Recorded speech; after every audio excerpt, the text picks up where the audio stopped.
Журналист Ытырыс Исаковдун сабалышы Ош шаарында көмүскө иштеп жаткан кумаркананы ачыкка чыгарды. Кыргызстанда 2012 жылдын 1-январынан тартып казино жана башка кумар оюндарына тыюу салынган. 2015 жылдын 29-апрелинен тартып букмекер кеңселерине, тотализаторлорго чектөө коюлган.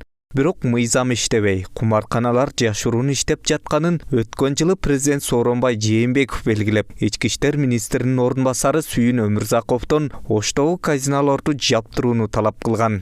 Мына мыйзам кабыл алынды, баардыгыңар билесиңер. Казино Бишкек Ош шаарында иштеп жатат дагы эле. Канча казино бар иштеп атат. Мунун артында ким турат? Ким иштеш керек? Бүт казино иштеп атат. Баардыгыңар билесиңер. Ал түшкөн жок мамлекетке бизге каражат. Ошонун үстүндө турган адамдарга чыгып атат. Эмне үчүн жабылып атпай баардыгы? Мыйзам кабыл алган. Андан соң ички иштер министринин орун басары Сүйүн Өмүрзаков Ош облусунун ички иштер башкармалыгынын башчысы Мурат Бороновго казинону жабуу боюнча буйрук берет. Бирок Мурат Боронов президенттин жогорку жетекчиликтин буйругун аткардыбы? Кечээки чыккан маалымат көп күмөндөрдү жаратты.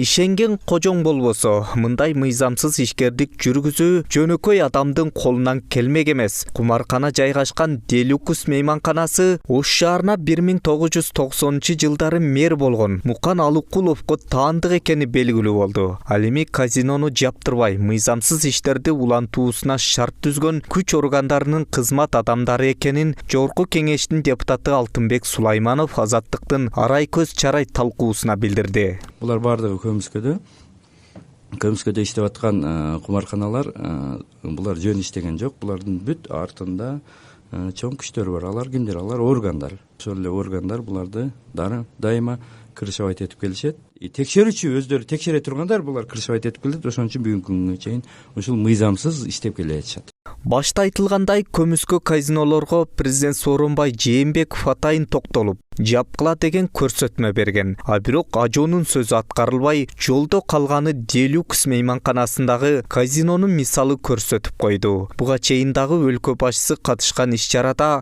Оштогу атка минерлердин уктап жаткан сүрөттөрү жарыкка чыгып, көпчүлүктүн сын пикирлерине кабылган эле.